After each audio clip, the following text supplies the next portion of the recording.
지난 주일에 우리는 제네바 교리문답이 강조하는 기도의 본질과 중요성에 대해서 함께 살펴보았습니다. 종교개혁자 장 깔뱅은 기도는 믿음의 최상의 실천이며 성도는 기도를 통해서 매일 하나님의 은혜를 받는다라고 강조를 했었죠. 그렇다면 기도를 통해서 날마다 하나님의 은혜를 받는다라고 했을 때 어떻게 하나님의 은혜를 받는 것인가? 기도를 통해 날마다 하나님의 은혜를 받는 방법은 무엇인가?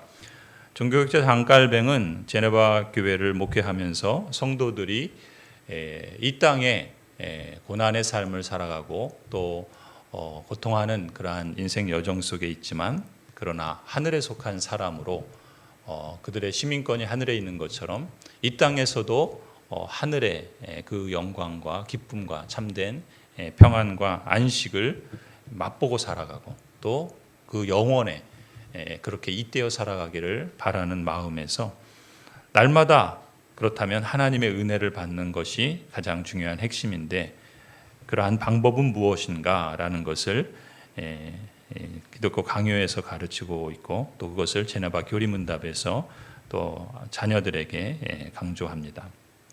그래서 오늘은 기도의 방법에 대해서 살펴보려고 합니다. 먼저 기독교 강요를 보면은 이 날마다 은혜를 받는 올바른 기도의 법칙 해서 네 가지를 종교개혁자 장 깔뱅은 소개를 합니다. 첫 번째 법칙은 3권 20장이 이제 기도에 대한 그 내용들을 담고 있는데 4절, 5절 그냥 거기 보여주세요. 예. 첫째 법칙은 경외다라고 말하고요. 두 번째 법칙은 무력함이다. 그리고 세 번째는 겸손함이고 네 번째는 확신이다. 이렇게 네 가지 기도의 법칙을 3권 20장 4절부터 14절에 걸쳐서 길게 기록하고 있습니다. 그래서 오늘 그리고 다음 주에 오늘 성찬식이 있어서 오늘 좀 짧게 기도의 네 법칙 가운데 두 가지만 살펴보고 다음 주에 또 기도와 관련된 그 가르침이 계속되는데 이어서 보도록 하겠습니다. 먼저 기독교 강요 3권 20장 4절에 보면 합당한 기도를 드리기 위한 첫째 법칙은 하나님과 대화하려는 사람에게 합당한 정신과 마음을 갖는 것이다. 이렇게 말하고 있어요. 그러니까 하나님과 대화하는 것이 기도다라고 했잖아요. 그렇다면 그 사람에게 하나님과 대화하는 합당한 정신과 마음을 갖는 것이 중요하다. 이렇게 그것이 첫 번째 법칙이다라고 말합니다. 그래서 제네바 교리문답 240문을 보시면 이렇게 질문하죠. 이제 하나님께 기도드리는 방법에 대해서 말해봅시다. 기도는 입으로 하는 것으로 충분합니까? 아니면 마음과 영혼을 요구합니까? 우리 같이 한번 읽어볼까요? 입이 항상 필요한 것은 아닙니다. 하지만 마음의 지식과 영혼의 열정이 없다면 참된 기도가 아닙니다. 그러니까 기도는 입으로 하는 것이죠.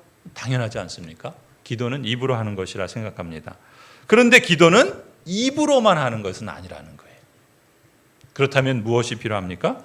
마음과 영혼을 하나님께서 요구한다는 거예요. 특히 마음의 지식 그리고 영혼의 열정, 이 마음의 지식과 영혼의 열정이 없다면 그건 참된 기도가 아니다. 하나님이 받으시고 날마다 은혜 베푸시는 그러한 기도는 아니다라고 말씀하는 것입니다. 그렇다면 이것을 어떻게 증명할 수 있는가? 241문에 계속해서 질문하죠. 그리고 이렇게 대답합니다. 하나님은 영이시기 때문에 모든 일에 마음을 요구합니다. 기도에도 마찬가지겠죠. 특히 하나님과 대화하는 기도에서는 더욱 그렇습니다. 그렇기에 하나님께서는 주님을 진심으로 부르는 모든 사람에게 가까이 계신다 약속하십니다. 반면에 입으로는 가까이 하나 마음으로는 멀리하는 위선이나 영혼으로부터 우러나오는 기도를 하지 않는 모든 사람들을 하나님께서는 혐오하시고 저주하십니다. 하나님은 영이시기 때문에 모든 일에 마음을 요구하신다 이렇게 말씀하고 있어요. 어떤 마음일까요? 하나님은 영이시기 때문에 마음을 요구하시는데 어떤 특정한 일만이 아니라 인생에 살아가는 모든 일에 있어서, 우리 삶의 전체에 있어서 하나님은 우리의 마음을 요구하신다는 거예요. 기도에 있어서도 마찬가지겠죠. 그럼 어떤 마음을 우리에게 요구하시는 거겠습니까? 그걸 한마디로 종교개혁자 깔뱅은 경외하는 마음, 이렇게 표현합니다. 하나님을 경외하는 마음. 특히 하나님과 대화하는 기도에서는 더더욱 그렇다는 거예요. 하나님은 기도에 있어서 가장 첫 번째로 경외하는 마음을 성도에게서 찾으신다라는 것이죠. 왜 그러실까요? 왜 하나님은 기도하는 성도에게 경외하는 마음을 찾으실까요? 앞서 우리가 기도의 본질을 삼위일체 하나님과의 교제라고 했죠. 깔뱅은 기도의 본질은 삼위일체 하나님과의 교제다, 이렇게 표현을 했습니다. 다시 말해서 기도를 풀어서 말하면 이렇게 말할 수 있는 거예요. 성자 예수 그리스도의 중보를 통해서 성령 하나님의 인도를 따라 성부 하나님과 나누는 친밀한 교제, 이게 기도라는 거예요. 그러니까 내가 원하는 소원을 그냥 말로 하고 그걸 얻어내는 어떤 이 세상을 살아가는 데 필요한 여러 가지 수단과 도구가 있지만 기도도 그 하나의 방법이다. 그래서 내가 원하는 것, 내가 필요로 하는 것, 내가 얻고자 하는 것을 내가 말로 기도해서 그것을 하나님께 얻어내는 것, 그러려면 기도를 해야 된다, 이렇게만 보지 않는다는 거예요. 물론 우리가 지난주에 본 것처럼 기도에는 우리의 필요를 아뢰는, 그래서 어떻게 한다고 그랬어요? 우리의 필요를 가지고 하나님께 피신하는 거다, 이게 기도라고 그랬잖아요. 그러나 기도는 그것만으로 기도의 전부다라고 말하지 않는다는 거예요.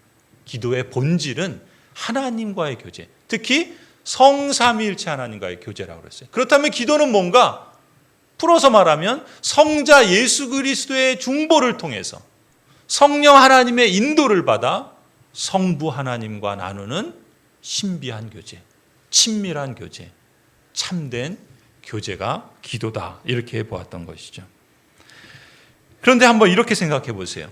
우리는 죄로 인해 죽어있던 그런 존재죠. 죽어있다는 건 뭡니까? 부패있다는 거예요. 냄새난다는 겁니다. 여러분, 죽은 시체에 가까이 하기 원하는 사람은 없어요. 그렇지 않습니까? 우리가 그런 존재라는 겁니다. 죽어서 부패하고 냄새나는 그 썩은 인생, 그 썩은 인생이 거룩하고 존귀하고 영광스럽고 영원하신 하나님 곁에 갈 수 있습니까? 불가능하죠. 있을 수 없는 일입니다. 사람도 싫어하는 걸 거룩하시고 영원하신 그 존귀하신 하나님께서 그걸 기뻐하실 리가 없지 않겠습니까? 죄에 대해서는 하나님은 철저하게 혐오하시고 저주하시는 분 아니십니까? 죄의 결과로 죽은 영혼이, 죄의 결과로 냄새나는 인생이 어찌 하나님께 가까이 갈 수 있겠습니까? 그런데 기도가 그렇다는 거예요. 기도는 성자 예수 그리스도의 중보를 통해서 성령 하나님이 인도해 주심으로 성부 하나님께 나아가서 그 성부 하나님과 친밀한 교제를 나누는 것이다. 누가요? 부패하고 죽어서 썩은 인생이. 죄로 인해서 부패하고 죽어서 썩은 냄새가 나는 인생이 어떻게 거룩하시고 존귀하시고 영광스러운 하나님 곁에서 친밀한 교제를 나눌 수 있게 되었습니까? 거듭 말씀드리지만 존귀하신 성자 하나님께서 친히 중보자가 되어주셨기 때문이죠. 거룩하신 성령 하나님께서 친히 보좌 앞으로 나아갈 수 있도록 인도해 주시기 때문입니다. 그리고 영광스러운 성부 하나님께서 기꺼이 죄인된 여러분과 친밀한 교제를 나누시기를 기뻐하시기 때문입니다. 이 얼마나 자비롭고 은혜로우신 역사입니까? 여러분에게 이렇게까지 행하시는 하나님, 그런 하나님을 우리가 어찌 경외하지 않을 수 있겠습니까? 시편 145편에 보면 하나님께서는 이렇게 약속하세요. 경외하는 마음으로 주님을 부르는 모든 사람에게 가까이 계신다. 시편 145편 14절입니다. 진심으로 주님을 부르는 모든 사람에게 하나님은 가까이 계신다. 성도 여러분, 날마다 은혜를 받는 올바른 기도의 법칙, 첫 번째는 바로 하나님을 경외하는 마음으로 기도하는 것입니다. 여러분이 기도를 시작할 때 제일 먼저 떠올리셔야 될 마음이 있다면 바로 이 마음이에요. 내가 하나님을 경외하는 마음을 내 안에 떠올리는 겁니다. 이 마음을 제일 먼저 떠올리시고, 그래서 여러분의 입으로뿐만 아니라 여러분의 마음과 여러분의 영혼 전면에 하나님을 경외하는 마음을 끄집어내시기 바랍니다. 끌어올리셔야 합니다. 그런데 다시 241문을 한번 보실까요? 계속해서 제네바 교리문답 241문을 보시면 그 다음에 이렇게 표현하고 있어요. 반면에 입으로는 가까이 하나 마음으로는 멀리 하는 위선이나 영혼으로부터 우러나오는 기도를 하지 않는 모든 사람들을 하나님께서는 혐오하시고 저주하신다. 입으로는 가까이 하나 마음으로는 멀리 하는 위선, 영혼으로부터 우러나오는 기도를 하지 않는 모든 사람들. 여러분, 이 두 가지의 공통점은 뭐예요? 하나님께 경외하는 마음이 없는 겁니다. 경외하는 마음이 없으면, 존경하는 마음이 없으면 함부로 하죠. 입으로는 하는데 겉으로는 하는 것 같은데 속마음은 딴 데 있는 거예요. 그냥 외적으로는 하는 것 같은데 영혼은 전혀 그렇지 않은 겁니다. 하나님이 그걸 모르실 리 없죠. 왜 그런 마음을 사람들이 갖는가? 그냥 가볍게 여기는 겁니다. 그냥 내가 원하는 거 얻으면 되고, 그냥 내가 필요한 거 그냥 얻고 가면 되지. 하나님에 대한 경외감이 없다라는 증거는 여기서, 이런 모습에서 드러나는 것입니다. 경외감이 없는 상태에서 그저 입으로 기도하는 것 같은데 정작 마음으로는 하나님에 대한 지식이나 경외심도 없는 이런 식의 위선, 신용만 하는 신앙생활, 이런 신앙생활은 축복이 아니라 하나님의 혐오와 저주를 자처한다라고 말씀하고 있는 것이죠. 하나님이 기뻐 받으시는 기도의 방법은 무엇입니까? 진심으로 주님을 찾는 거예요. 그리고 진심으로 주님을 의지하는 것입니다. 이와는 반대로 경외하는 마음 가운데 영혼으로부터 우러나오는 기도를 하지 않는 모든 사람들은 하나님께서 혐오하시고 저주하신다, 이렇게 가르쳤던 것이죠. 오늘 우리가 이사야 29장에서 우리가 읽은 말씀이 바로 그것입니다. 하나님의 이 언약 백성들이 바벨론 포로로 끌려가기 전 그들의 실태가, 그 실상이 어떠했는가 주님께서 말씀하시는 거예요. 이 백성이 입으로는 나를 가까이 하는데, 입술로는 나를 영화롭게 하는데 정작 그 마음은 나를 멀리하고 있다. 그들이 나를 경외한다는 말은 그저 들은 말을 흉내내는 것일 뿐이다. 14절, 그러므로 내가 다시 한번 놀랍고 기이한 일로 이 백성을 놀라게 할 것이다. 어떻게 해요? 지혜로운 사람들에게 지혜가 없어지고 청명한 사람들에게서 청명이 사라질 것이다. 이스라엘 언약 백성을 하나님께서 친히 내치셔서 이방인들의 먹잇감이 되게 하시고 그들을, 하나님의 성전을 다 파괴하고 이방인들이 짓밟고 포로로 끌려가게 해서 그들이 노예 생활을 하는, 포로 생활을 하는 그러한 일이 벌어지게 됩니다. 뭐 때문에요? 입으로는 하나님을 가까이 하는 것 같은데, 입술로는 하나님을 영화롭게 하는 것 같은데 그 마음으로는 하나님을 멀리 하고 있을 때. 여러분, 기도하지 않는 것도 죄지만, 사무엘이 그러잖아요. 나는 기도하지 않는 죄를 범하지 않겠다. 기도하지 않는 것도 죄지만 마땅히 드려야 할 경외심은 하나님께 드리지 않고 기도하는 신용만 하면서 사람에게 보이는 식의 가식적인 신앙생활, 그런 기도는 더욱 가증한 죄라고 말씀합니다. 가령 기도하면서 쓸데없는 생각을 한다거나 근심에 사로잡혀서 전혀 기도에 집중하지 않거나 마치 자기보다 못하다고 여기는 사람을 하대하는 것처럼 하나님을 가볍게 여기고 소홀히 하는 사람은 기도하는 모양이 있어도 이런 사람이 하나님께 받을 복은 없습니다. 오히려 하나님을 기만하고 하대하는 것이니 화를 자초할 뿐이죠. 참으로 어리석고 비참한 인생이 아닐 수 없습니다. 그래서 242문에 이렇게 말씀합니다. 그러므로 입으로만 하는 기도는 무익하다는 뜻입니까? 그럴까요? 그렇습니다. 입으로만 하는 기도는 무익할 뿐만 아니라 하나님을 불쾌하게 하는 것입니다. 243문, 3문. 그렇다면 기도할 때 하나님께서는 어떤 마음을 요구하십니까? 이렇게 묻죠. 보다 적극적으로 추구해야 할 마음을 이제 말씀합니다.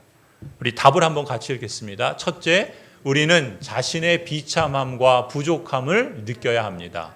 이 감정은 우리 안에 슬픔과 괴로움을 일으킵니다. 둘째, 우리는 하나님으로부터 은혜를 받으려는 간절한 열망을 가져야 합니다. 이 열망은 우리 안에 기도의 열정을 불타오르게 합니다. 아멘.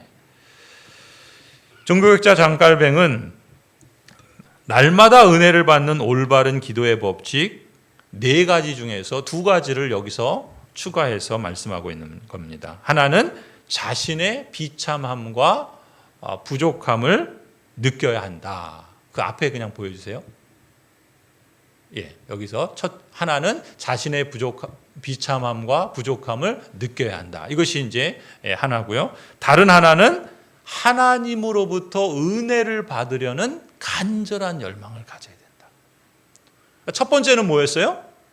경외하는 마음으로 하나님을 찾고 진심으로 의지하는 것. 두 번째는 자신의 비참함과 부족함을 느껴야 한다는 것이고, 세 번째는 하나님으로부터 은혜를 받으려는 간절한 열망을 가져야 한다라는 것입니다. 네 번째는 이제 조금 더 진행이 될 텐데, 오늘은 이제 여기서 이 가운데서도 2번째까지만 하겠습니다. 2번째 법칙은 뭐냐면, 거기 보시면은 첫째, 우리는 자신의 비참함과 부족함을 느껴야 합니다. 이 감정은 우리 안에 슬픔과 괴로움을 일으킵니다. 그래서 처음 날마다 은혜를 받는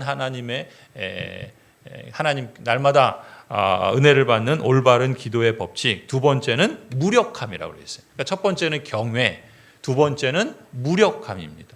기도하는데 무력함? 기독교 강요 3권 20장 6절에 보면 이렇게 칼빈이 표현합니다. 둘째 법칙은 우리는 기도할 때 항상 자신의 무력함을 느끼며 우리가 구하는 모든 것이 얼마나 필요한가를 진심으로 생각해서 그것을 얻고자 하는 진실한, 아니 강렬한 소원을 기도에 첨가해야 한다는 것입니다. 여기 뭐라 그럽니까? 기도할 때 항상 어떤 마음을 가지라고요? 자신의 무력감을 느끼라. 여러분, 성도가 그 마음에 비참함을 느낀다거나 어떤 내 영혼의 부족함을 느낀다는 것은 대개는 무력할 때입니다. 제 경험을 봐도 내가 얼마나 부족하고 또 연약하고 또 때로는 비참한 존재인가. 그때 찾아오는 그 감정은 무력감이죠. 무력감. 나에게는 아무런 힘도 없구나. 나에게는 아무런 능력도 없구나. 아니, 나에게는 내가 문제를 알면서도 풀어갈 힘이 없구나. 지혜가 없구나. 아니, 내가 그것을 하고자 하는 의지와 열정조차도 없구나. 그렇다면 나는 어떻게 해야 되는가? 그저 무력감을 느낄 수밖에 없죠. 당면한 문제와 고민이 너무나도 크게 보이는데 정작 나에게는 그것을 감당할 힘이나 방법이 없을 때, 여러분, 이런 무력감을 느낄 때 우리에게 어떤 감정이 찾아옵니까? 그것은 바로 슬프죠. 괴롭습니다.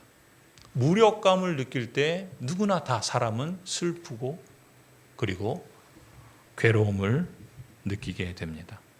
지금 깔뱅이 어린 아이들에게 기도의 올바른 법칙을 말하면서 이렇게 표현하고 있는 것입니다.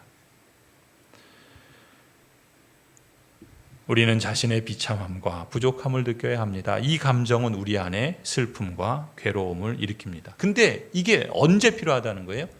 기도할 때 필요하다는 거예요.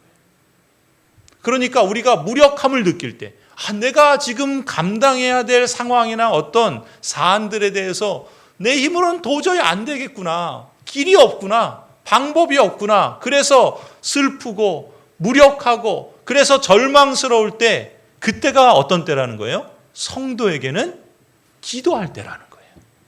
그 마음으로 하나님께 기도할 때 하나님께서 오히려 그 마음을 기쁘게 받으신다는 거예요. 성도가 이렇게 무력함으로 찾아올 때 시편 32편의 성도가 딱 그 고백을 합니다. 32편의 다윗의 고백인데, 경건한 사람이 고난을 받을 때 모두 주님께 기도하게 해주십시오. 고난이 홍수처럼 밀어닥쳐도 그에게는 미치지 못할 것입니다. 개역개정은 이렇게 번역했어요. 이로 말미암아 모든 경건한 자는 주를 만날 기회를 얻어서 주께 기도할지라. 진실로 홍수가 범람할지라도 그에게 미치지 못하리이다. 다윗은 지금 우리가 이 32편의 상황이 어떤 것인지 구체적으로는 알 수 없지만 아주 절망과 무력감 속에 사로잡혀 있었던 것 같아요. 더군다나 자신은 하나님을 경외하고 경건하게 살고자 하는데 고난이 닥쳐오는 거예요. 그때가 더 힘들죠.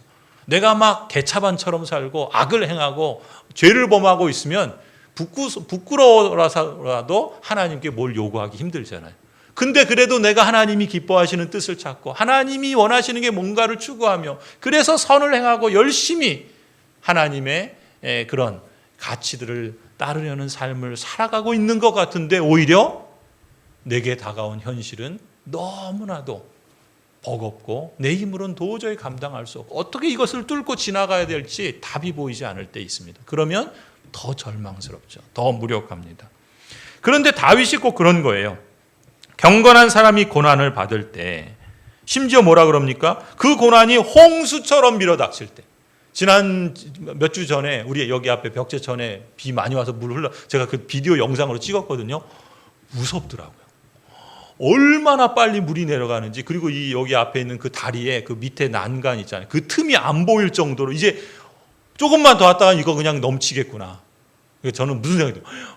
이게 예배당에 물 들어와가지고 이거 물 들이차면 이거 진짜 어떻게 되나. 또 우리 이쪽 인근에 사는 사람들은 또 이게 얼마나 넘치겠어요. 무섭더라고요, 진짜. 지금 다윗이 꼭 그런 심정인 것 같아요. 고난이 홍수처럼 밀려오는 거예요. 여러분, 그 홍수처럼 밀려올 때는 속수무책이죠. 할 수 있는 게 없어요. 근데 놀라운 사실은 뭐예요?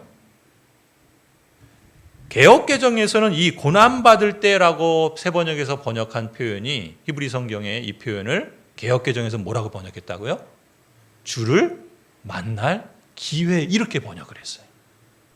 고난받는 때, 홍수처럼 그 고난이 밀려올 때 다윗은 그것을 주를 만날 기회다. 모든 경건한 자는 고난받을 때 주를 만날 기회를 얻어서 주께 기도할지라. 이렇게 말씀하고 있습니다. 그렇죠. 고난 속에서 무력함을 느낄 때 그때가 바로 주를 만날 기회라고 받아들이는 사람, 그 사람이 이미 복된 성도인 줄 믿습니다. 왜 그렇습니까? 그 근거가 무엇입니까? 이처럼 가난한 마음, 낮아진 심령으로 주님을 찾을 때 하나님께서 그 영혼을 달래주시고 즐겁게 하십니다. 그리고 그 은혜와 능력으로 채워주시고 높여주시기 때문입니다. 시편 94편의 고백이 바로 이것이에요. 내 마음이 번거로울 때는 주님의 위로가 나를 달래줍니다.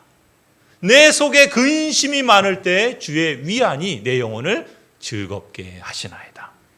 가난한 마음과 낮아진 심령으로 주님을 찾을 때, 무력함 속에서 주님을 만날 기회로 삼을 때 하나님께서는 그 심령을 위로해 주시고 그 영혼을 즐겁게 하신다는 것이죠.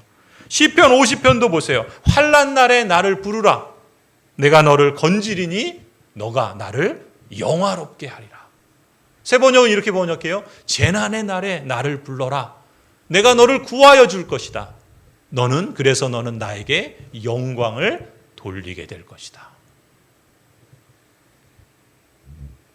하나님께서 그 영혼을 달래주시고 즐겁게 하실 뿐만 아니라 하나님의 은혜와 능력으로 채워주시고 오히려 하나님을 영화롭게 할 만큼 높여주신다는 것이 하나님의 약속의 말씀입니다. 성도 여러분, 곤란과 불안과 공포와 그 밖의 시련이 여러분을 가혹하게 압박해 올수록 그때를 마치 하나님께서 여러분을 하나님께 가까이 오라고 부르시는 것처럼 여기시기 바랍니다. 나에게 곤란하고 나에게 막막하고 나에게 어떤 불안함이 있고 심지어 공포스러움을 느낄 때 여러 가지 일들이 나를 가혹하게 밀어붙이는 것 같을 때 성도는 어떤 마음을 갖자고요? 주님께서 나를 주님 가까이 오도록 부르시고 계시는구나, 이 마음을 가졌으면 좋겠습니다. 이 칼빈의 표현이에요. 여러분 또한 더욱더 그러한 상황 속에서 오히려 자원하여 기꺼이 하나님께 나아가시기를 간절히 축원합니다.